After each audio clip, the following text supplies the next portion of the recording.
நம்ம இந்த செஷனுக்குள்ள போகலாம். ஹரே கிருஷ்ணா எல்லாருக்கும்.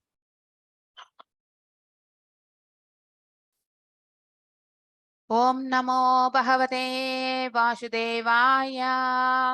ஓம் நமோ பகவதே வாசுதேவாய. ஓம் நமோ பகவதே வாசுதேவாய.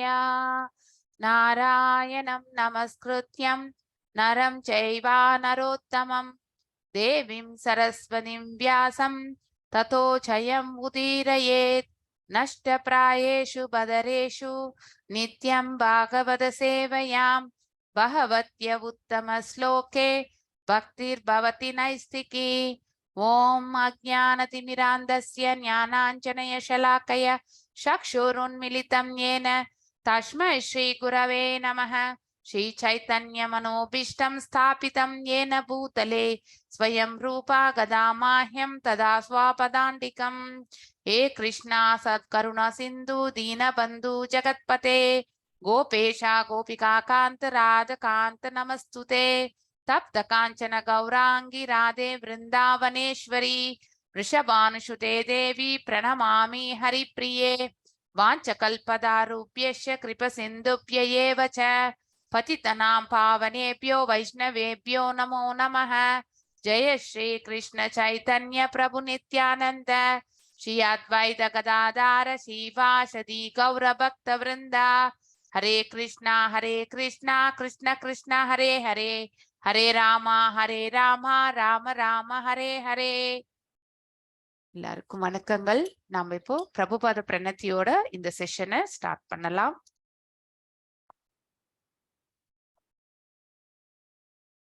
नमो विष्णुपादाय कृष्णप्रस्थाय भूतले श्रीमति भक्ति वेदांत स्वामिनिधि नामिने. नमस्ते सरस्वती देवे गौरवाणी प्रचारिणे निर्विशेष शून्यवादे पाश्चात्य देशधारिणे.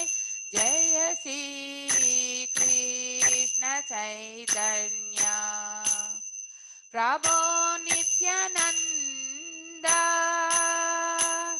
श्री अद्वैत गदाधर शिवासादि गौर भक्त वृंदा. हरे कृष्णा कृष्णा कृष्णा हरे हरे हरे राम राम राम हरे हरे हरे कृष्णा कृष्णा कृष्णा हरे हरे हरे राम राम राम हरे हरे हरे कृष्णा कृष्णा कृष्णा हरे हरे हरे राम राम राम हरे हरे. जय राधा गोविंद राधे जय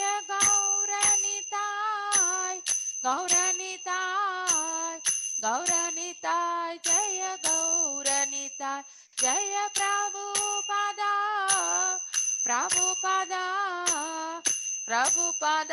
जय प्रभुपादा.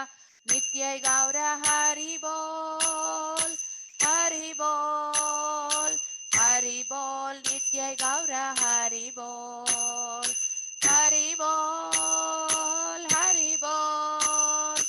हरि बोल नित्य गौर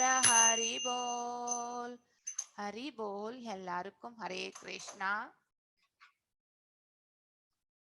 நாம இன்னைக்கு हरे कृष्णा माता जी. हरे कृष्णा प्रभु. हरे कृष्णा. हरे कृष्णा माता जी। हरे कृष्णा माता जी, हरे कृष्णा। 120வது 20வது பதம் மாதாஜி. ஒரே நிமிஷம் மாதாஜி.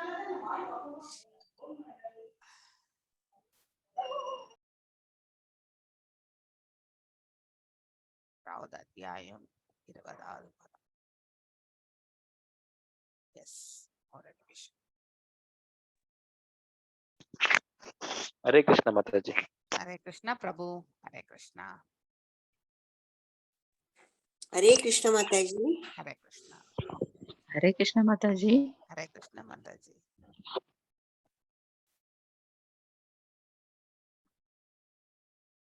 எஸ், பதம் 20 இல்லையா?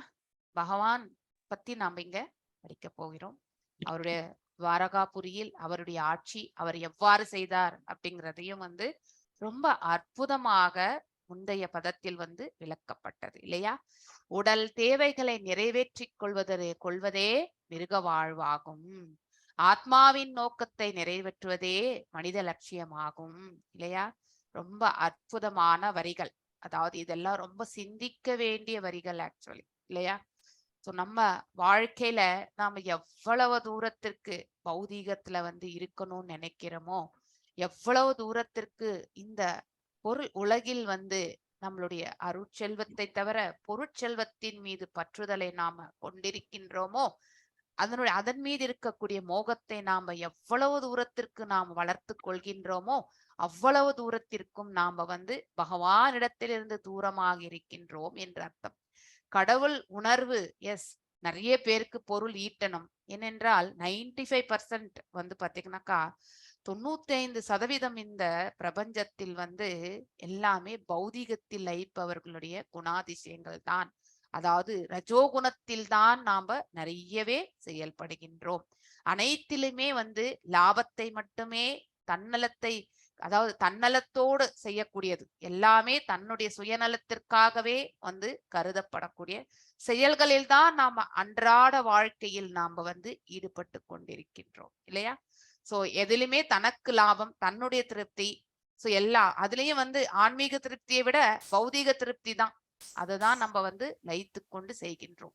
ஆனால் அது நமக்கு என்றைக்குமே பிரயோஜனப்படாது என்பதை வந்து அருட்செல்வத்தை நாடுபவர்களால் வந்து உணர்ந்த உண்மை. நம்முடைய முந்தைய ஆச்சாரியார்கள் குருமார்கள் எல்லாம் நமக்கு வந்து பொருட்செல்வத்தை விட அருட்செல்வம்தான் மிகவும் உயர்ந்தது என்பதை வந்து சொல்லிவிட்டு சென்றிருக்கின்றார்கள். நாமளும் புராணங்கள், இதிகாசங்கள் இதையெல்லாம் வாசிக்கும் பொழுது இலக்கு ஒன்றுதான்.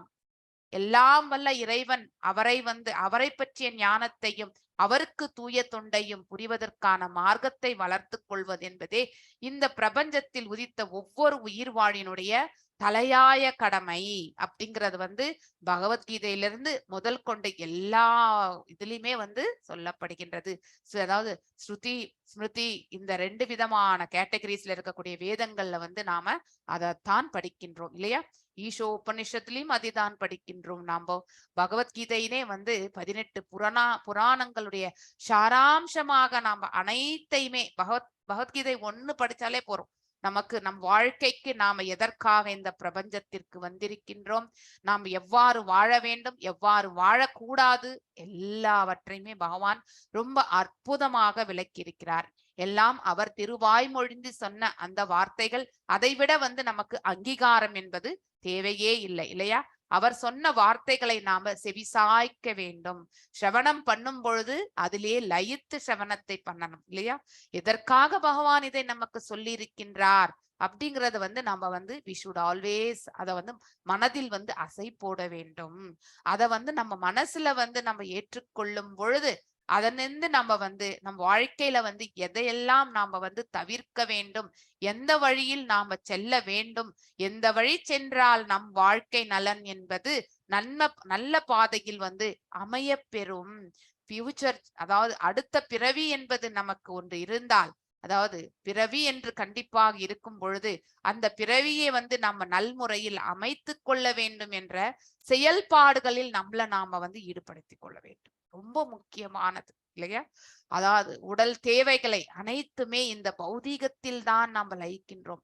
சோ நம்ம கண்களுக்கு சந்தோஷத்தை கொடுக்கக்கூடியது, நம்ம காதுகளுக்கு சந்தோஷத்தை கொடுக்கக்கூடியது, நம்ம நாவிற்கு சந்தோஷத்தை கொடுக்கக்கூடியது. இந்த மாதிரி புலன்களுடைய செயல்களில் தான் நாம அன்றாடம் அதாவது நம்முடைய செயல்பாடுகளை அமைத்துக் கொள்கின்றோம். எஸ், பௌதீக உலகத்தில் பௌதீக செயல்களை நாம துறக்க முடியாது. ஆனால் அதை எவ்வாறு செயல்படுத்த வேண்டும் என்ற முறையை உணர்ந்து அனைத்தையுமே பக்தி செயலாக நம்முடைய கடமையாக இருக்கும் பொழுது, நாம் ஒரு அலுவலகத்தில் வேலை செய்தால் எஸ், நாம் வேலை செய்துதான் ஆக வேண்டும் இல்லையா? இல்லை என்றால் ஜீவனத்திற்கு வருமானம் என்பது கிடையாது. ஆனால் அதை எவ்வாறு எல்லாம் இறைவன் தந்த வரப்பிரசாதமாக ஏற்றுக்கொண்டு அந்த சேவையை அந்த அதுல இருந்து வரக்கூடிய பொருள்ல தான் நம்ம வாழ போறோம். ஆனால் அதையே நம்ம பக்தி சேவையாக செய்ய வேண்டும்.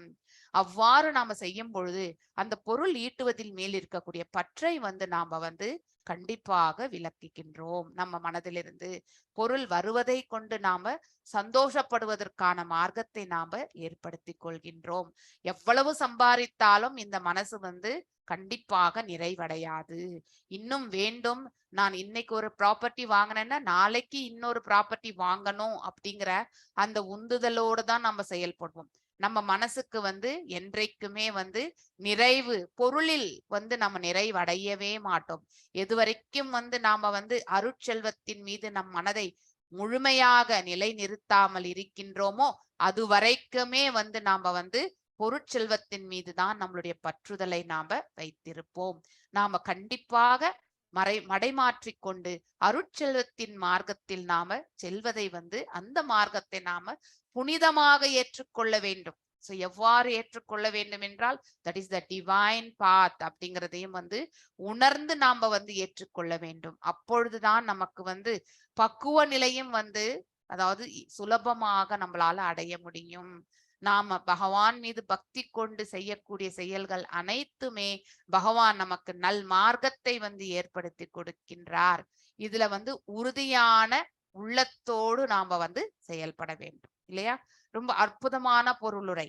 பகவான் இந்த பிரபஞ்சத்தில் இறங்கி வந்த பொழுது இந்த பிரபஞ்சத்தையே சிருஷ்டி இல்லையா, அனைத்தையுமே இயக்கி கொண்டு உரிமையாளரும் அவர்தான், அதை கட்டுப்படுத்துபவரும் அவர்தான், எல்லாம் அவர் கையில் தான் இருக்கின்றது. இருந்தும் ஸ்வயம் இந்த பிரபஞ்சத்திற்கு யுகந்தோறும் அவர் அவதரிக்கும் பொழுது இந்த பிரபஞ்சத்தில் எவ்வாறு வாழ்கின்றார்களோ ஒரு சாதாரண மக்கள் அவருடைய நிலையில அவர் அதை ஒரு அரசனாக இருக்கும் பொழுது அவருடைய செயல்பாடு எங்கே இருக்கின்றதோ அந்த செயல்பாடுகள் அதுலதான் அந்த மாதிரிதான் அவர் வாழ்ந்தார். அதே மாதிரி ஒரு அதாவது சேனாதிபதியாக பகவான் இருந்தார் என்றால் நாராயண சேனைக்கே சேனாதிபதி அவராகத்தான் இருந்தார். ஒரு சேனாதிபதி என்ன செய்யணுமோ அதை தான் செய்தார் இல்லையா? அந்த மாதிரி ஒவ்வொரு இடத்திலும் அந்தந்த சிச்சுவேஷனுக்கு தகுந்த மாதிரி அவர் என்ன செயல்பாடுகள் அவர் ஈடுபடணுமோ அவை அனைத்திலுமே அவர் ஈடுபட்டார். தூதுவனாக சென்ற பொழுதும் தூதுவனுக்கு இருக்கக்கூடிய அதே குவாலிட்டிஸோட தான் அவர் சென்றார் இல்லையா? சோ அங்கே சென்று அவர் அந்த பணிவோடு தான் அரசரை அவர் அவரிடத்தில் அவருடைய செய்தியை சமர்ப்பித்தார்.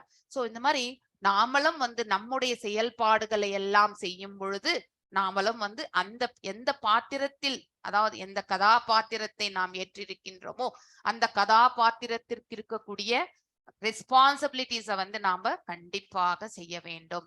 தாய் தந்தையாக நாம ஆற்ற வேண்டிய கடமையை நாம செவ்வனே செய்ய வேண்டும். பிள்ளையாக நாம ஆற்ற வேண்டிய கடமையை அதுவும் நாம நமக்கு சிச்சுவேஷன் சூழ்நிலைகள் எவ்வாறு இருக்கின்றதோ அதற்கேற்றவாறு நாம கண்டிப்பாக நம்முடைய கடமையை நாம ஆற்ற வேண்டும். இது எல்லாமே நம்மளுடைய மனதை பக்குவப்படுத்துவதற்கு மிகவும் உதவியாக இருக்கும்.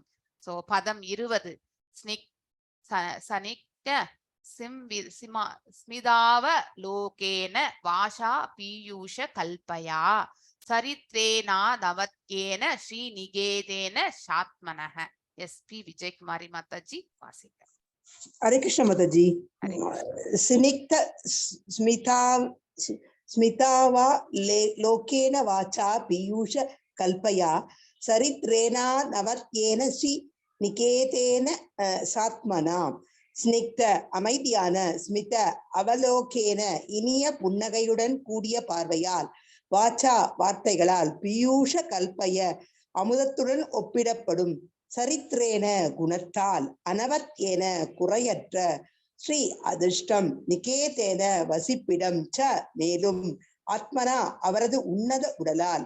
மொழிபெயர்ப்பு: அவர் அதிர்ஷ்ட தேவதையின் லட்சுமியின் வசிப்பிடமான தமது உன்னத உடலில் வழக்கம் போல் அமைதியான இனிய புன்னகை பூத்த முகத்துடனும் அமுதம் போன்ற வார்த்தைகளுடனும் குறையற்ற குணத்துடனும் விளங்கினார். பகவான் ஸ்ரீ கிருஷ்ணர் பொருளுரை. பகவான் ஸ்ரீ கிருஷ்ணர் சாங்கிய சத்துவத்தில் நிலை பெற்றிருப்பதால் எல்லா வகையான பௌதீக விஷயத்திலிருந்தும் அவர் விடுபட்டிருக்கிறார் என்று முந்தைய பதத்தில் விவரிக்கப்படுகிறது. இப்பதத்தில் அவர் ஸ்ரீதேவியின் வசிப்பிடம் என்று விவரிக்கப்படுகிறது. இவ்விரு விஷயங்களும் சிறிதும் முரணானவை அல்ல. பகவான் ஸ்ரீ கிருஷ்ணர் தாழ்ந்த இயற்கையிலிருந்து விடுபட்டவரும் ஆன்மீக இயற்கையில் அந்தரங்க சக்தியில் நித்தியமான பேரின்ப சுகத்தில் நிலை பெற்றவரும் ஆவார். குறைந்த அறிவுள்ளவர்களால் அந்தரங்க மற்றும் பகிரங்க சக்திகளுக்கு இடையிலுள்ள இந்த வேறுபாட்டை புரிந்து கொள்ள முடியாது. அந்தரங்க சக்தி பகவத்கீதையில் பரா பிரகிருதி என்று விவரிக்கப்படுகிறது. விஷ்ணு புராணத்தில் கூட விஷ்ணுவின் அந்தரங்க சக்தியானது பராசக்தி என்று விவரிக்கப்படுகிறது. பராசக்தியின் சகவாசத்திலிருந்து பகவான் பிரிந்திருப்பதே இல்லை. பராசக்தியும் சகவாசத்திலிருந்து பகவான் பிரிந்திருப்பதே இல்லை. பராசக்தியும் அதன் தோற்றங்களும் பிரம்ம சமிதையில் 5.37 ஆனந்த சின்மய ரச பிரதிபாவி தாபி என்று விவரிக்கப்படுகின்றன. இத்தகைய உன்னத ஆனந்தத்திலிருந்து பெறப்படும் சுவையினால் பகவான் நித்தியமான ஆனந்தத்துடனும் அறிவுடனும் விளங்குகிறார். ஜட இயற்கையில் உள்ள பல வகைப்பட்ட நிலை கெட்டதாக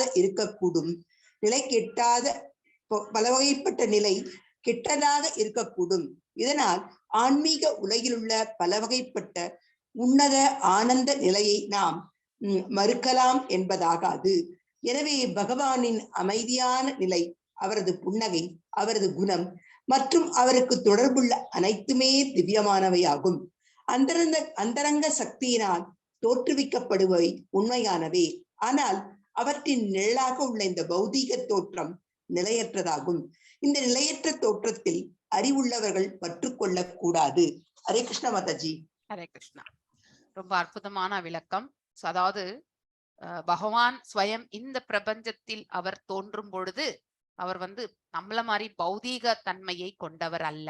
அதை ஃபர்ஸ்ட் நம்ம மனசுல ரொம்ப கிளியரா வச்சுக்கணும் இல்லையா? அவருடைய ரூபம் அத்வைதம் அனந்த ரூபம் என்று நம்ம பிரம்ம சமீதையில் கூட நம்ம படிச்சிருக்கோம் இல்லையா?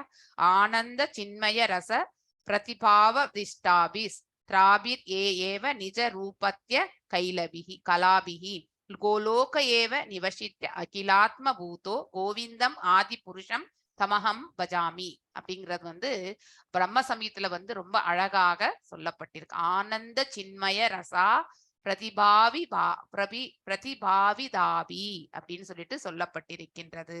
சோ பகவான் எப்பொழுதுமே ஆனந்த ஸ்வரூபத்தில் தான் இருக்கின்றார். அதாவது சச்சிதானந்த நிலை கொண்டிருப்பவர், சத் சித் ஆனந்தா இல்லையா?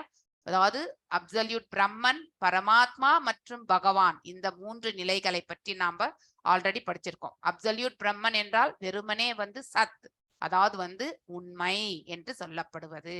மேலும் நெக்ஸ்ட் லெவல் பரமாத்மா சத் மற்றும் சித், ஞானம் மற்றும் உண்மை இரண்டும் அந்த கலந்த நிலைகள் தான் பரமாத்மா நிலை. சச்சித் ஆனந்த நிலைதான் அதாவது பகவான் நிலை என்பதையும் நாம படிச்சிருக்கோம். அந்த ஆனந்த சின்மய நிலையை கொண்டவர் தான் பகவான் அப்படிங்கிறது நாம புரிந்து கொள்ள வேண்டும். சோ அதனால அவர் இந்த பௌதீக சக்தியோடு அவருடைய சம்பந்தம் கிடையாது. அவர்தான் படைத்தார் இந்த பௌதீக சக்தி. எதற்காக படைத்தார்? நித்திய பத்தர்களாக இருக்கக்கூடிய நாம இங்கே பகவானின் தூய தொண்டை புரிந்து, அதாவது நம்ம ஞானத்தை பெற்று பகவானுடைய இருப்பிடத்தை சேர்வதற்கான மார்க்கத்தை, குறைந்தது அவருடைய இருப்பிடத்தை நாம சேரணும் அப்படிங்கிற அந்த பக்தியில நாம எடுத்துட்டு போகணுன்றதுக்காக தான் சிறிது காலம் நம்மளை இந்த இடத்துக்கு அனுப்பியிருக்கிறார். ஆனால் நாம இங்க வந்த பிறகு இந்த பௌதிக உலகத்தில் இருக்கக்கூடிய இந்த ஆப்புலன்சஸே இதே பெரிய அதாவது வைகுண்டமாகவும் ஒரு அதாவது நமக்கே வைபவங்களாக நாம கண்டுபிடிக்கின்றோம் இல்லையா? ஏனென்றால் இந்த இயற்கையினுடைய 3 குணங்களால் நாம ஆளப்பட்டு வருகின்றோம். சோ அதனால வந்த நோக்கத்தையே மறந்து பகவானையே மறந்து நாம வந்து நம்முடைய பௌதீகத்துல வந்து ஈடுபட்டு நாம வந்து அதிலே லயித்து விடுகின்றோம். அதனால்தான் புனரப்பி ஜனனம் புனரப்பி மனரம். மீண்டும் மீண்டும் நம்ம வந்து பிறவி எடுக்கின்றோம். மீண்டும் மீண்டும் பிறந்த பிறகு நமக்கு மரணம் கண்டிப்பாக உண்டு. சோ மரணமும் நிச்சயம், அதையும் நாம் ஸ்வீகரிக்க வேண்டும். மேலும் வயோதிகம் மற்றும் வியாதி இந்த 4 குறைபாடுகளை நம்மளால அட்ரஸ் பண்ணவே முடியறது கிடையாது. ஒவ்வொரு உயிர் வாழிக்குமே இந்த பிறப்பு, இறப்பு, வயோதிகம், வியாதி என்பது பெரிய குறைபாடுகள். இது இந்த இயற்கையில நாம வரக்கூடிய ஒவ்வொருத்தருமே நாம வந்து அனுபவிக்க வேண்டியிருக்கின்றது.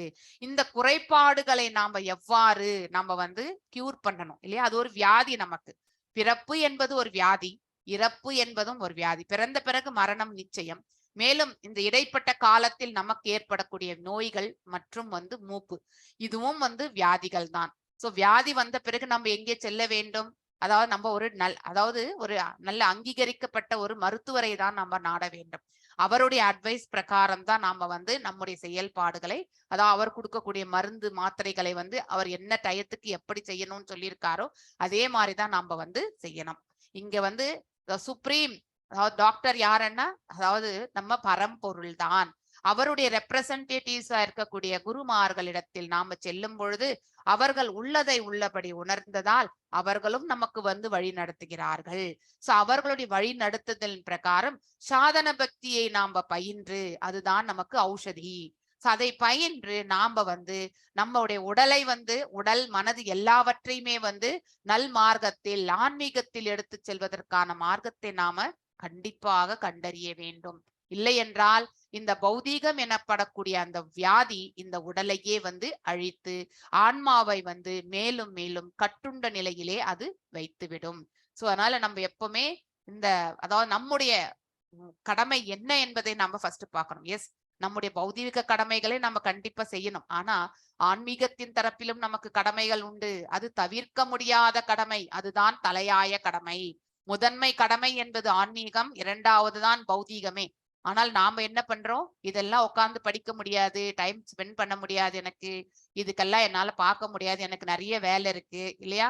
எல்லாவற்றிற்கும் நமக்கு ரெக்ரியேஷனுக்கும் வேலை இருக்கு, அதே மாதிரி நம்ம கடமைகள் செய்வதற்கும் வேலை இருக்கு. ஆனால் பக்தி செய்வதற்கு மட்டும் நமக்கு டைமே கிடையாது. அதெல்லாம் லீஸ்ட் ப்ரிஃபரன்ஸா தான் நம்ம எல்லாருமே செய்யறோம். இந்த பௌதிக உலகத்துல இப்போ இந்த சூழ்நிலை தான் நடந்து கொண்டிருக்கின்றது. சினிக்த ஸ்மிதாவோ லோகேன வாஷா பீயூஷ கல்பயா சரித்ரேனா நவத்யேனே ஸ்ரீ நிகதேன சாத்மனக. சினிக்த அதாவது அமைதியான, ஸ்மித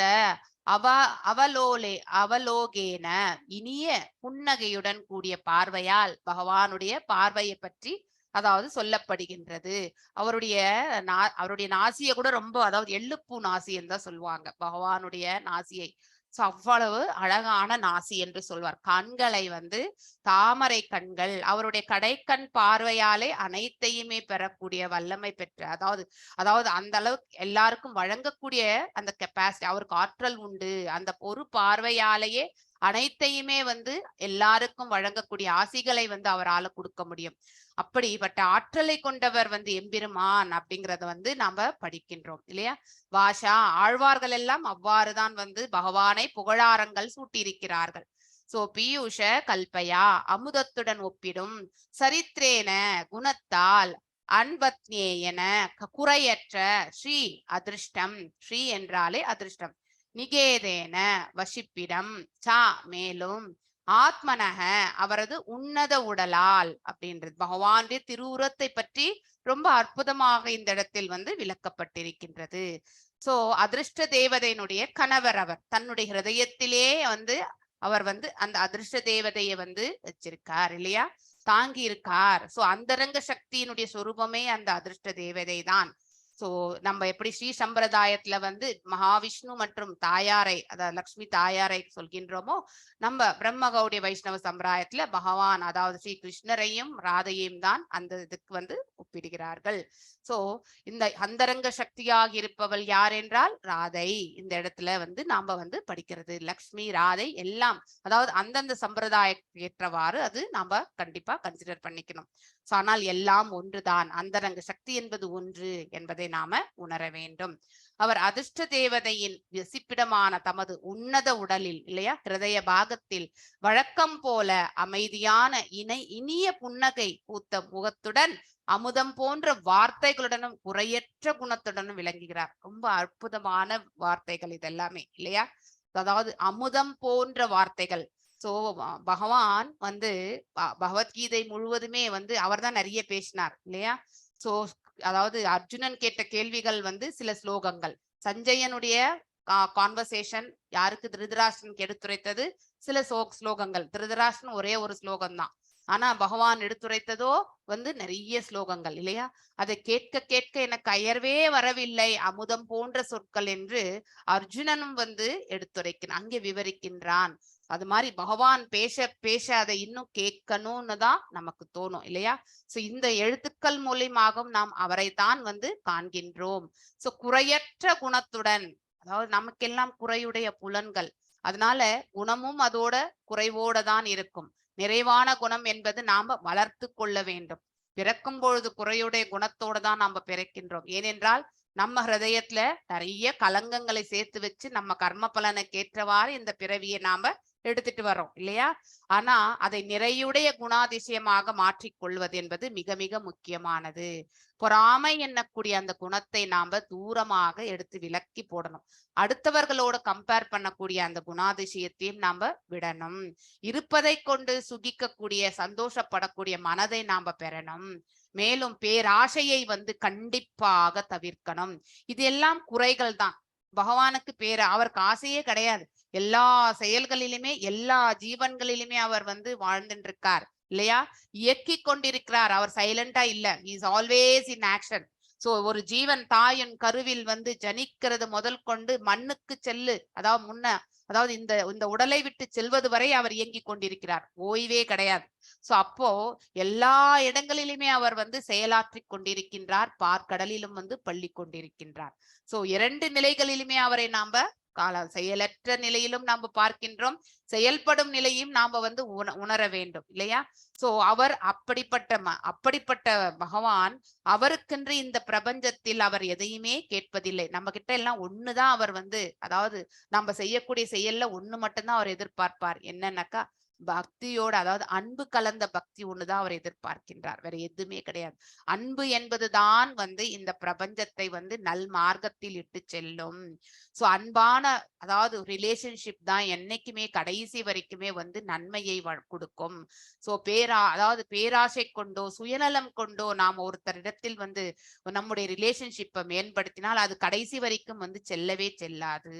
அது எப்பொழுதுமே வந்து கட்டாயிடும். சுயநலம் என்பது இருக்கக்கூடாது, பொது நலம் என்பது கண்டிப்பாக நாம வளர்த்து கொள்ள வேண்டும்.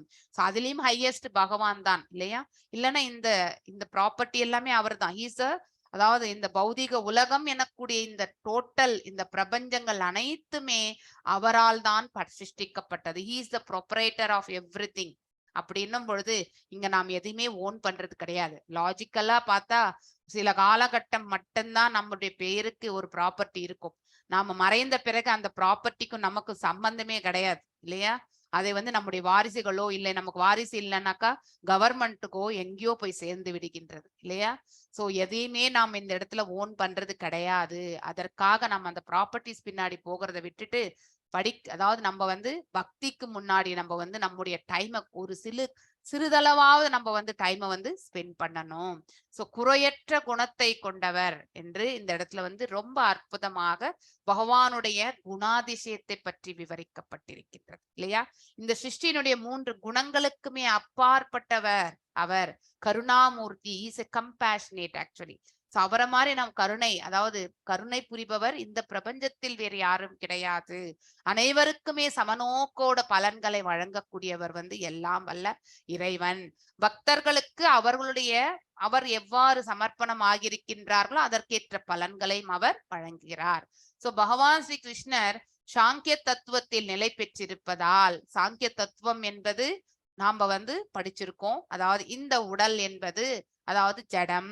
இதுல இருக்கக்கூடிய ஆன்மா மட்டும்தான் நித்தியமானவன். இந்த உடல் அழியக்கூடிய ஒன்று. நாம் உடலால் வந்து என்றைக்கும் ஒருவரை வந்து அடையாளம் காணக்கூடாது. அவ்வாறு நாம் அடையாளம் கண்டால் ஆன்மா இருப்பதை பற்றி அவனுக்கு ஞானம் இல்லை. மேலும் வந்து அவன் வந்து அஞ்ஞானத்தில் இருக்கின்றான் என்று பொருள். நித்தியமான பொருள் எது? இந்த நித்தியமற்ற உடலில் வந்து தங்கும் பொழுது அதுதான் அந்த ஆத்மா. ஆத்மா எத்தனையோ பிறவிகளை எடுக்கின்றது. எவ்வாறு நாம வந்து அன்றாடம் வந்து நாம எழுந்து குளிச்சுட்டு வேறொரு ஆடைகளை நாம் அணிந்து கொள்கின்றோமோ அது போல இந்த பிறவி எடுத்த பிறகு வேறொரு பிறவி எடுப்பதற்காக இந்த பழைய ஆடை, உடல் என்னும் பழைய ஆடையை வந்து இந்த ஆன்மா துறந்து வேறு ஒரு புதிய ஆடையை ஏற்க அது தயாராகின்றது தன்னுடைய கர்ம பலன்களுக்கு ஏற்றவாறு. இந்த உடலில் இருக்கும் பொழுது தான் செய்த என்னென்ன கர்ம பலன்கள் செய்தாங்களோ அதனுடைய பலனை வந்து நன்மை செய்தால் நன்மையும் அவர்களுக்கு உண்டு, தீமை செய்திருந்தால் அதை அப்படியே அவங்க ரிவர்ஸா கண்டிப்பாக அதை வந்து அனுபவித்துத்தான் ஆக வேண்டும் இல்லையா? சோ எல்லா வகையான பௌதிக விஷயங்களில் அவர் விடுபட்டோம். நிர்குணவாதி, அவருக்கும் பௌதிகத்திற்கும் சம்பந்தம் கிடையாது. இப்பதத்தில் அவர் ஸ்ரீதேவியின் வசிப்பிடம் என்று விவரிக்கப்பட்டுள்ளது. அதாவது தன்னுடைய ஹிருதயத்துல ஸ்ரீதேவிக்கு அவர் இடம் கொடுத்திருக்கின்றார் இல்லையா? சோ அது பௌதீக கண்ணோட்டத்தோடு நாம பார்க்க கூடாது, அது தவறு இல்லையா? இவ்விரு விஷயங்களும் சிறிதும் முரணானவை அல்ல. ஏனென்றால் நாம இந்த பௌதீக உலகத்துல வந்து மகாவிஷ்ணு லக்ஷ்மி தாயாரை வந்து அவங்கள்தான் வந்து நம்மள மெயின்டைன் பண்றதே அவங்கதான். அதனால அவங்கள வந்து பௌதீக கண்ணோட்டத்தோட நம்ம பார்க்க கூடாது. தே ஆர் ஆல், அதாவது பாத்தீங்கன்னாக்கா பகவானுடைய விரிவங்கங்கள் என்பதை நாம ஆல்ரெடி படிச்சுட்டே வரோம். அதனால வந்து அனைத்தையுமே பௌதீக கண்ணோட்டத்தோட நாம நோக்க கூடாது. ஆன்மீக இயற்கையில் அந்தரங்க சக்தியில் நித்தியமான பேரின்ப சுகத்தில் நிலை பெற்றிருப்பவரும் ஆவார். சோ எப்பொழுதுமே சுகிப்பவர் யார் என்றால் எல்லாம் வல்ல இறைவன். ஏனென்றால் இங்கே வந்து நம்ம வந்து எதையுமே வந்து லாபம் நஷ்டம் மற்றும் எல்லாமே நம்ம சுக துக்கத்தை எல்லாம் நாம இந்த ஜீவனான நாம வந்து பார்த்துட்டு இருக்கோம். ஆனா பகவான் இந்த நம்ம எல்லாருமே இந்த குணங்களோடு இருப்பதால் நமக்கு அது எல்லாமே வேறுபாடுகளாக நம்ம காண்கின்றோம். ஆனால் பகவான் வந்து நிர்குணவாதி, அனைத்தையுமே ஒரு போல பார்க்கக்கூடிய அந்த குணாதிசயத்தை பெற்றவர். அவர் அந்தரங்க சக்தியால் மட்டுமே இயங்குபவர். பகிரங்க சக்தியால் நாம் எல்லாருமே இந்த இடத்துல வந்து ஆளப்பட்டு வந்து கொண்டிருக்கின்றோம். சோ பகிரங்க சக்தி வந்து தாழ்வான ஆற்றலை கொண்டது, அந்தரங்க சக்தி வந்து உயர்வான ஆற்றலை கொண்டது என்பதை நாம புரிந்து கொள்ள வேண்டும். குறைந்த அறிவுள்ளவர்களால் அந்தரங்க மற்றும் பகிரங்க சக்திகளுக்கு இடையில் உள்ள இந்த வேறுபாட்டை புரிந்து கொள்ள முடியாது இல்லையா? சோ ஸ்வயம், அதாவது இந்த பௌதீகத்துல வந்து அதுவே நித்தியம் என்று நினைத்து கொண்டிருப்பவர்கள் பகவான் ஸ்வயம் இறங்கி அதாவது அவதரித்தாலும் அவரும் நம்மள போலதான் அப்படின்னு நினைக்கக்கூடிய அந்த நிலை கொண்டவர்கள் தான் குறைந்த அறிவுடைய மனிதர்கள். சோ அந்தரங்க சக்தி பகவத்கீதையில் பராசக்தி இல்லையா? பராசக்தி அபராசக்தி படிச்சிருக்கோம் நம்ம இல்லையா? பரா என்றால் நித்தியம், சக்தி என்பது அதாவது ஆற்றல். இது இந்த பராசக்தியை வந்து அதாவது பராசக்தி என்பது அவருடைய அந்தரங்க சக்தி என்பதை நாம புரிந்து கொள்ள வேண்டும். அபரா என்பது இந்த பிரபஞ்ச படைக்கப்பட்டது அபராசக்தியால தான், அதாவது பகிரங்க சக்தியால் தான், இன்ஃபீரியர் எனர்ஜி அப்படிங்கிறதையும் நாம புரிந்து கொள்ள வேண்டும். பராசக்தியின் சகவாசத்திலிருந்து எப்பொழுதுமே அவர் பிரிந்திருப்பது, அவரும் அவருடைய ஆற்றலும் பிரிந்திருப்பது கிடையாது. அவர் வேறு, அவருடைய ஆற்றல் வேறு அல்ல. அவர் வேறு, அவர் நாமங்கள் வேறு அல்ல. அவர் வேறு, அவருடைய ரூபங்கள் வேறல்ல. அவர் வேறு, அவருடைய செயல்பாடுகள் வேறல்ல. எல்லாவற்றிலுமே நாம அவரை காண்கின்றோம் என்பதை நாம புரிந்து கொள்ள வேண்டும். அதனால்தான் அவருடைய இது வந்து பாத்தீங்கன்னாக்க தோற்றத்தை வந்து ஆனந்த சின்மய ரச பிரதிபாவிதாபி அப்படின்னு சொல்லப்பட்டிருக்கின்றது, விவரிக்கப்பட்டிருக்கின்றது. சோ எதையுமே நம்ம வந்து அவரை வந்து வேறுபடுத்தி காண முடியாது இல்லையா? அச்சிந்த பேத அபேத தத்துவம் அப்படிங்கறது வந்து எல்லையற்ற ஆற்றலை கொண்ட அவர். அதாவது நம்ம வந்து அவருடைய உடலும் ரூபமும் வந்து ஒன்று, அத்வைதம் என்று நாம வந்து படிக்கின்றோம் இல்லையா? சோ அவர் வேறு, அவருடைய நாமங்கள் வேறல்ல அப்படிங்கிறதையும் நாம புரிந்து கொள்ள வேண்டும். இத்தகைய உன்னத ஆனந்தத்திலிருந்து பெறப்படும் சுவையினால் இந்த பக்தியில போகும்பொழுது இந்த ஹையஸ்டா எலிவேட் ஆகக்கூடிய ஒவ்வொரு வறுமை இந்த மாதிரியான உணர்வை அவர்கள் பெறுவார்கள். சோ ஆனந்தத்தை இந்த பிரபஞ்சத்தில் அவர்கள் வாழும் பொழுதே அதற்கு மேற்பட்ட ஆனந்தம் எதுவும் கிடையாது. எப்பவுமே அந்த ஆனந்தமய நிலையை வந்து அடையும் பொழுது நம்ம வந்து பேரானந்தத்தில் திளைப்போம். அப்படிப்பட்டவர்களுடைய அதாவது சுபாவம் நடத்தையெல்லாம் நம்ம பார்க்கும் பொழுது நமக்கே வந்து அது அந்த வழியில செல்லணும்ன்ற அந்த மனசு கூட நமக்கு கூட கொடுக்கும் இல்லையா? சோ அத்தகைய நிலைக்கு தான் நாம வந்து நம்முடைய இலக்காக அமைத்து கொள்ளணும். அது பகவானை பற்றி தெரிந்து கொள்வதற்கான மார்க்கம். அது நம்முடைய பக்தி என்பது அந்த நிலைக்கு பக்குவம் அடைய வேண்டும். பக்குவம் அடைந்த ஆத்மாக்கள் எப்பொழுதுமே ஆனந்தமயத்தை வந்து சுகிக்கின்றார்கள். சோ பகவான் நித்தியமான ஆனந்தத்துடன் அறிவுடன் விளங்குகிறார் இல்லையா? எப்பொழுதுமே வந்து பேரானந்தத்துடன் இருப்பவர் வந்து எல்லாம் வல்ல இறைவன். மேலும் ஞானத்தினுடைய இது பிறப்பிடமும் அவர்தான். ஜட இயற்கையில் உள்ள பல வகைப்பட்ட நிலை கெட்டதாக இருக்கக்கூடும். இங்கே நல்லது கெட்டது எல்லாம் கலந்துதான். எல்லா குறையுடைய செயல்களாகத்தான் நமக்கு. ஆனால் அந்த குறை கூட ஒரு காரணத்துக்காக தான். ஒரு குறை இன்னொரு, அதாவது பாத்தீங்கன்னாக்க நிறைக்கு வந்து வித்தாகின்றது. இதை நம்ம ஆல்ரெடி படிச்சிருக்கோம் இல்லையா? சோ நம்ம அதாவது மழையினால் விளைச்சல், விளைச்சலினால் வந்து தானியங்கள், தானியங்கள் எல்லாம் நாம வந்து பகவானுக்கு நிவேதனம். அந்த நிவேதனத்தை நாம உணவாக, அதாவது பிரசாதமாக சுவீகரிக்கின்றோம். மேலும் வந்து இந்த வெவ்வேறு உயிர்வாழிகளும் அதே மாதிரிதான். அவர்களுடைய அழிவுக்கு பின்னால் அது எல்லாமே இந்த இடத்துல வந்து உரமாகி விடுகின்றது இல்லையா? மீண்டும் ஒரு படைத்தலுக்கு அது வந்து மூல காரணமாகின்றது. இங்க எதுவுமே வேஸ்டே கிடையாது. இந்த பிரபஞ்சத்துல எல்லாமே ரீசைக்கிளிங் தான் இல்லையா? எப்படி ஒரு உயிர் வாழி ஓர் உடலை விட்டு இன்னொரு உடலுக்கு செல்றது ரீசைக்கிளிங் மாதிரியோ, அதே மாதிரிதான் இங்க நம்மளுடைய மரணமும் வந்து மண்ணுக்கு சென்ற பிறகு நம்முடைய உடலும் கூட உரமாகத்தான் மாறிவிடுகின்றது இந்த இடத்துல இல்லையா? மண்ணோடு மண்ணாகி தெரியாமலே போயிடுறது. சோ இங்க எதுவுமே வேஸ்ட் கிடையாது. சோ அதனால நம்ம வந்து படைக்கப்பட்ட அனைத்துமே வந்து இதனால் ஆன்மீக உலகில் பல வகைப்பட்ட உன்னத ஆனந்த நிலையை நாம் மறுக்கலாம் என்பதாகாது. எனவே பகவானின் அமைதியான நிலை, அவரது புன்னகை, அவரது குணம் மற்றும் அவரது தொடர்புள்ள அனைத்துமே திவ்யமானவையாகும். தெய்வாம்சம் பொருந்தியது இல்லையா? அந்தரங்க சக்தியால் தோற்றுவிக்கப்படுபவை உண்மையானவை. சோ எது வந்து பெர்மனன்ட், எது வந்து டெம்பரவரி என்றதை நம்ம புரிஞ்சுக்கணும். பகவானுடைய 3 ஆற்றல்கள் நம்ம படிச்சிருக்கோம். ததாசக்தி, அந்தரங்க சக்தி மற்றும் பகிரங்க சக்தி இல்லையா? அந்தரங்க சக்தியால் படைக்கப்படவை அனைத்துமே வந்து நித்தியமானது. மேலும் பகிரங்க சக்தியால் படைக்கப்படுவது டெம்பரரி, சில காலம் இருந்து அதனுடைய வேறு ஒரு பரிமாணத்திற்கு ஆகக்கூடிய சுச்சுவேஷனுக்கு போகும். நெக்ஸ்ட் வந்து ததாசக்தி என்பது நாம தான் ஜீவராசிகள். நம்ம ஒண்ணு கீழான இயல்புல போயிட்டு நம்ம வந்து கீழே தள்ளப்பட்டு விடுவோம். இல்லை என்றால் பக்தியில போகும்பொழுது நம்ம வந்து அந்த, அதாவது பிரம்ம நிலை அல்லது சமாதி நிலையில் வந்து நிலை கொள்ளும் பொழுது பகவான் அல்லது சுத்த சத்துவ நிலை, அந்த நிலை கொள்ளும் பொழுது நாம பகவானோட சம்பந்தத்தை ஏற்படுத்தி கொள்கின்றோம். சோ ஒன்று வெரி மச் ஸ்பிரிச்சுவலா நம்ம போயிடலாம், இல்லைன்னாக்கா நம்ம வந்து கீழான நிலைக்கு கூட நம்ம தள்ளப்படுகின்றோம்.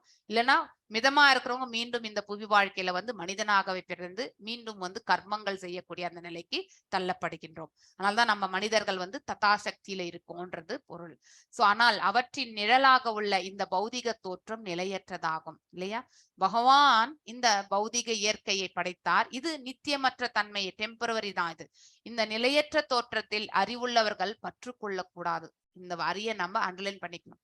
இந்த நித்தியமற்ற இந்த பிரபஞ்சத்துல செய்யக்கூடிய காரியங்களா இருக்கட்டும், நாம செய்யக்கூடிய நாம் ஈட்டக்கூடிய பொருட்களாக இருக்கட்டும் இல்லையா, நம்முடைய சொந்த பந்தங்களாக இருக்கட்டும், எல்லாமே இந்த ஜென்மத்துல இந்த உடலை தரித்த நாம் இப்பொழுது ஒரு தாய் தந்தையருக்கு நம்ம பிறந்து, அந்த தாய் தந்தையர் இந்த புவி வாழ்க்கையில நாம் இருக்கிறவரும் நமக்கு அவங்க தாய் தந்தை. நாம இந்த உலகத்தை விட்டு மறைந்து விட்டால் அவர்களுக்கும் நமக்கும் சம்பந்தமே இல்லை. வேறு ஒரு பிறவி எடுத்து வேறு ஒரு தாய் தந்தையை தான் நாம வந்து ஏற்க வேண்டியது. சோ அதாவது டெம்பரவரி, இந்த இடத்துல வந்து நாம வந்து சுத்திக்கிட்டே இருக்கோம் அப்படிங்கிறது வந்து நாம புரிந்து கொள்ள வேண்டும். இந்த நிலையற்ற தோற்றத்தில் அறிவுள்ளவர்கள் பற்று கொள்ளக்கூடாது இல்லையா?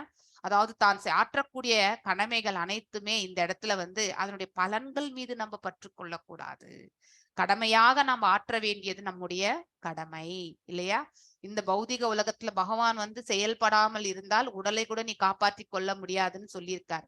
அப்படி இருக்கும் பட்சத்துல வந்து செயலாற்ற வேண்டும். ஆனால் எவ்வாறு செயலாற்ற வேண்டும்? பலன்கள் மேல் பற்று கொண்டு அது மட்டும்தான் இலக்காக வைத்து நாம செயல்படக்கூடாது. அதுதான் தவறு. ஏனென்றால் அந்த பலன்களால் விளையக்கூடிய பாவ புண்ணியங்கள் அனைத்துமே நம்மள வந்து பந்தப்படுத்தும். ஆனால் மீண்டும் மீண்டும் நாம இந்த புவி வாழ்க்கையில் பிறக்க வேண்டிய பாதைக்கு நம்மள இட்டு செல்கின்றது அது. ஆனால் நம்ம வந்து பலன்கள் மேல் பற்றற்று நம்முடைய கடமையாக அதை ஏற்று செய்ய வேண்டும். பலன்கள் எல்லாம் இறைவனுக்கு நாம் சமர்ப்பிக்கும் பொழுது அதனால் வரக்கூடிய நன்மை தீமைகள் எதுவாக இருந்தாலும் அது அவருடைய பொறுப்புன்னு நம்ம விட்டுறோம் இல்லையா? அப்படிப்பட்ட நிலையில் நாம செய்யக்கூடிய அந்த செயல்கள் அனைத்துமே பக்குவத்தை கொடுக்கின்றது. ஒரு உயிர் வாழி இந்த பிரபஞ்சத்திலே வாழும் பொழுதே பக்குவமான நிலையை கண்டு எல்லாம் வல்ல இறைவனத்தில் சேர்வதற்கான மார்க்கத்தை வந்து அடைய பெறுகின்றான். எஸ் பிரேம மாதாஜி நெக்ஸ்ட் வாசிங்க. இமம் லோகம் அமும் சைவ ரமயன் சுதராம் யதூன் ரேமே ஷனயதா தத்த ஷன ஸ்ரீக்ஷண சௌஹ்ருதத. எஸ் வாசிங்க மாதாஜி. ஹரே கிருஷ்ண மாதாஜி. ஹரே கிருஷ்ணா. இமம் லோகம் அமும் சைவ ரமயம் சுதாராம் யதூன் ரேமே க்ஷணதயா தத்த க்ஷண ஸ்ரீ க்ஷண சௌஹ்ருதக. இமம் இந்த லோகம், இந்த லோகம் உலகம், அமும் மற்றும் பிற உலகங்கள், ச கூட, ஏவ நிச்சயமாக, ரமயன் இன்பமூட்டும், சுதராம் குறிப்பாக, யதூன் யாதவர்கள், ரேமே அனுபவித்தார், க்ஷணதயா இரவால், தத்த அளிக்கப்பட்ட, க்ஷண ஓய்வு நேரம், ஸ்ரீ பெண்களுடன், க்ஷண மாதுரிய அன்பு, சௌஹிருதக சிநேகம். மொழிபெயர்ப்பு. பகவான் யாதவர்களுடன் சகவாசத்துடன் இவ்வுலகிலும் பிற உலகங்களிலும் உயர் கிரகங்கள் நிகழ்த்திய லீலைகளை நன்கு அனுபவித்தார். இரவில் கிடைத்த ஓய்வு நேரத்தில் அவர் பெண்களுடனான நட்பில் மாதுரிய அன்பை அனுபவித்தார்.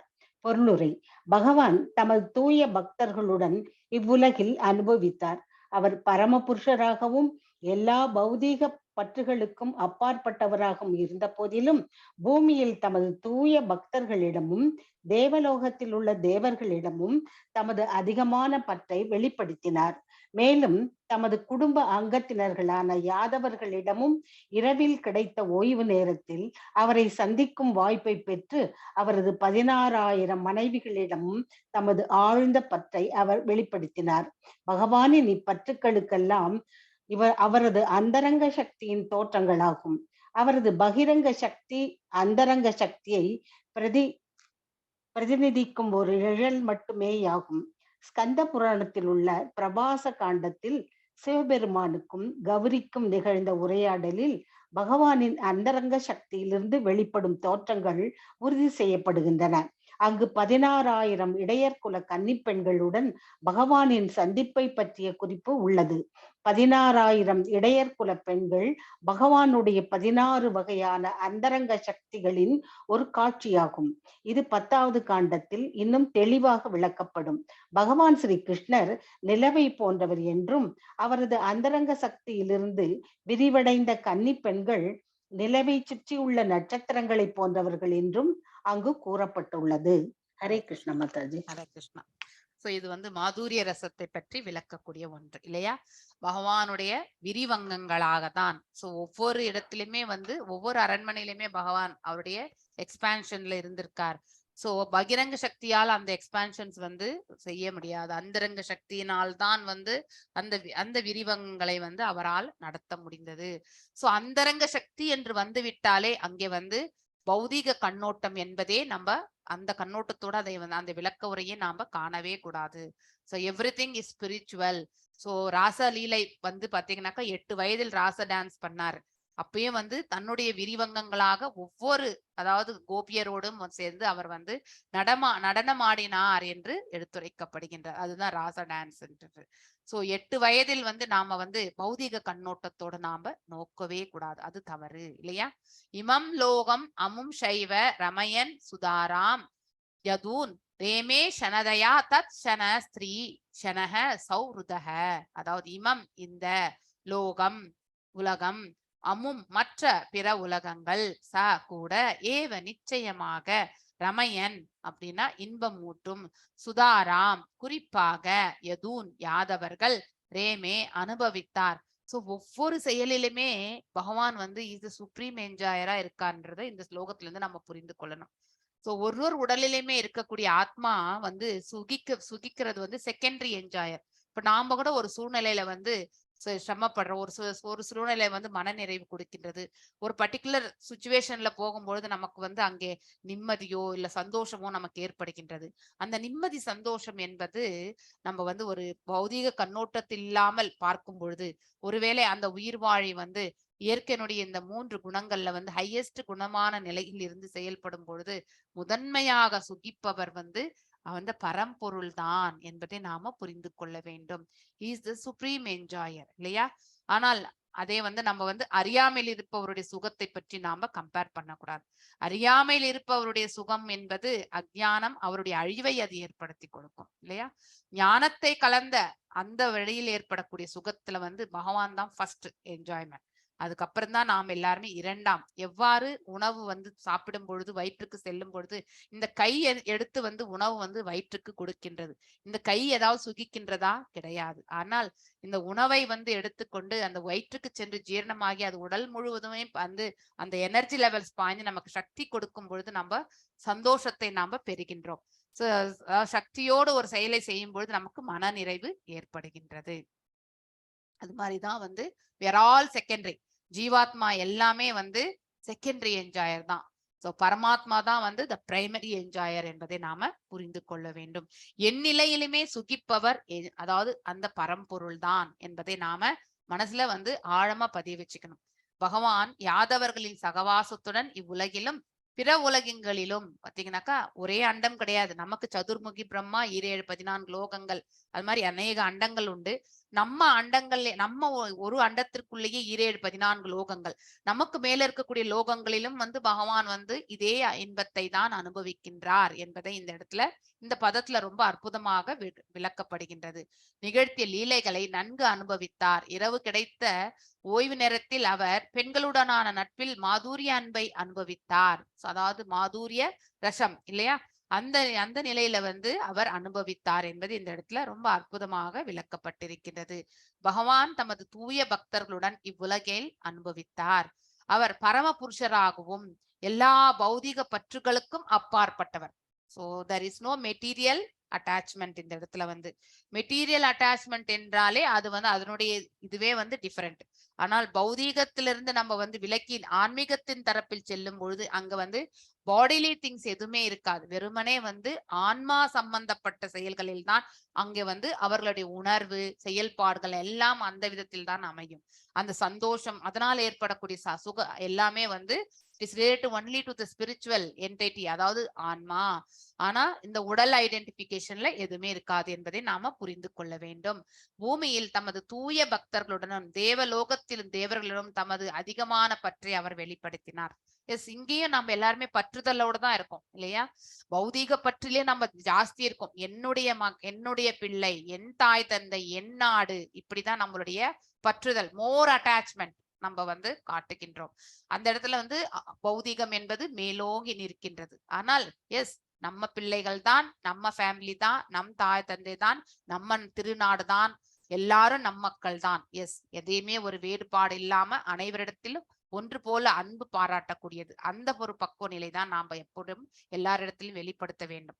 வெறுமனே சுயநலத்தோடு என்னுடைய குடும்பம் மட்டும் வாழ்ந்தா போறோம், நான் வாழ்ந்தா போறோம் நினைக்கிறோம் பாரு, அது வந்து சுயநலமாகின்றது, அது பௌதீகமாகின்றது. மேலும் தமது குடும்ப அங்கத்தினர்களான யாதவர்கள், எது வம்சத்தையே அவருடைய அங்கத்தினர்கள், குடும்ப அங்கத்தினர்களாக அவர் பாவிக்கின்றார். இந்த இரவில் கிடைத்த ஓய்வு நேரத்தில் அவரை சந்திக்கும் வாய்ப்பை பெற்ற அவரது 16,000 மனைவிகளிடம் ஒவ்வொரு இடத்துலயுமே அவர் விரிவங்கம் இல்லையா? அதாவது 16,108 வைஃப்ஸ். சோ அந்த இடத்துல ஒவ்வொரு இடத்துலயுமே பகவான் இருந்திருக்கார். தனித்தனி மாளிகைகள் இல்லையா? சோ அந்த ஆழ்ந்த பற்றை அவர் வெளிப்படுத்தினார். சோ பகவானின் இப்பற்றுக்கெல்லாம் அவரது அந்தரங்க சக்தியினுடைய தோற்றங்கள் தான் காரணம் இல்லையா?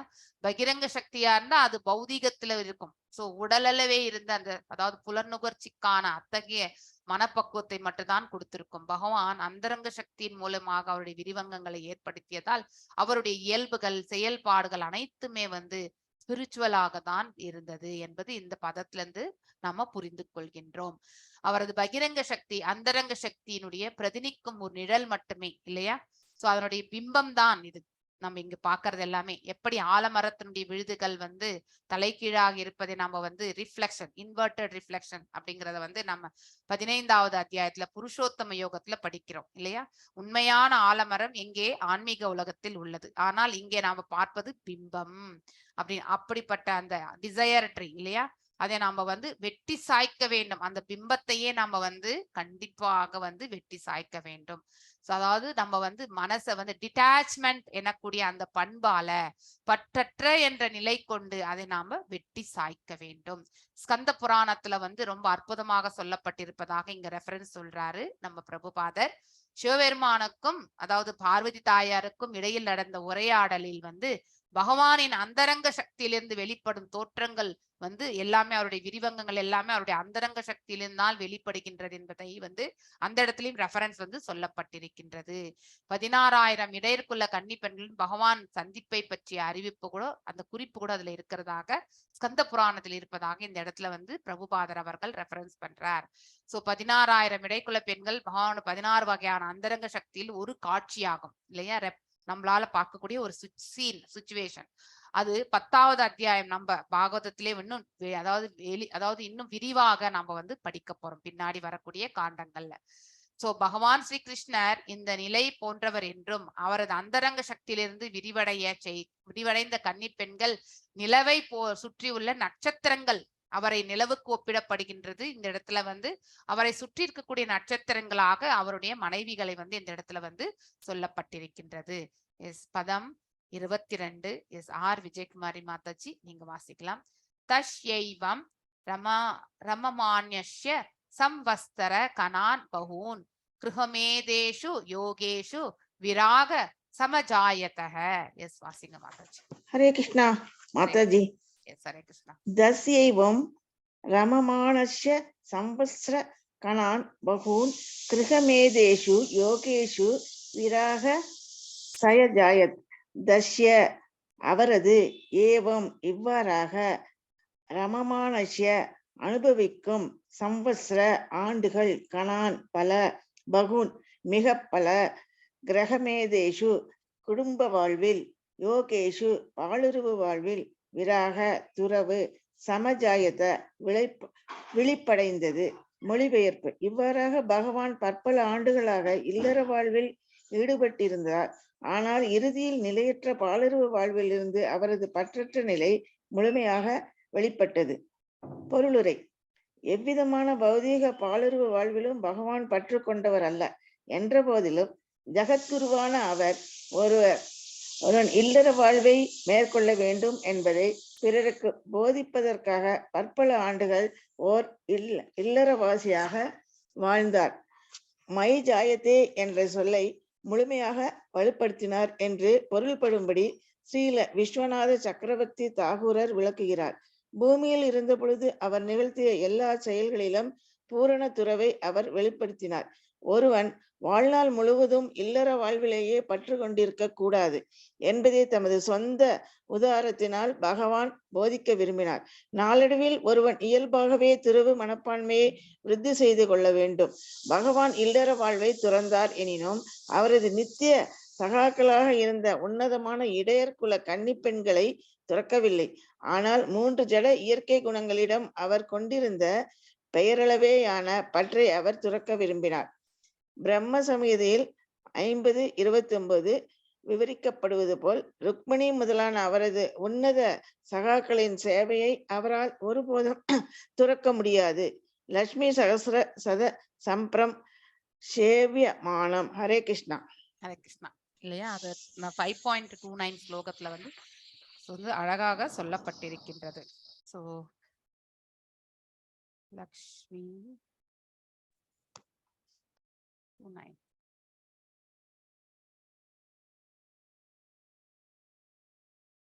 Yes, Chintamani Prakara Sadmashu Kalpa Vriksha Laksha Vriteshu Surabir Apipalayantam Lakshmi Sahasra Sata Sambrama Sevyamanam Govindamadi Purusham Tamaham Bajami. இல்லையா? லக்ஷ்மி, கோடி லக்ஷ்மிகள், அதாவது நம்ம கோலோகத்துல பாத்தீங்கன்னாக்கா அநேக லக்ஷ்மிகள் உண்டு என்று சொல்வார்கள். அது மாதிரி சதம் லக்ஷ்மி சஹஸ்ர சத சம்பிரம சேவியமானம் இல்லையா, அவர்கள் எல்லாமே வந்து பக்தர்கள் என்பதை நாம புரிந்து, அவங்களுடைய நித்திய சேவையை அவர் எப்பொழுதுமே துறந்தது கிடையாது. பக்தர்கள் அவர்கள் எந்த ரூபத்தில் இருந்தாலும் வித்தியாசமே கிடையாது. ஆண் பெண் அப்படிப்பட்ட பேதங்களே பகவானிடத்தில் கிடையாது. அவர்கள் பக்தர்களாக இருந்தால் என்றைக்கும் அவர்களுடைய சேவையை ஏற்றுக்கொள்கின்றார். சோ அது எல்லாமே வந்து ஆன்மீகத்தின் தரப்பிலிருந்து இருக்கின்றார் என்பதை நாம் இந்த இடத்துல புரிந்து கொள்ள வேண்டும். அவரும் ஒரு கிரகஸ்தராக தான் வாழ்ந்தார் இல்லையா. சோ கிரகமேதி அப்படின்னு சொல்லியிருக்காங்க. கிரகஸ்தா அண்ட் கிரகமேதி. கிரகமேதி கிரகஸ்தா. கிரகஸ்தா என்பவன் வந்து இல்லற வாழ்க்கையில் தான் எவ்வாறு வாழ வேண்டும் சாஸ்திர விதிகள் பிரகாரம் இல்லையா.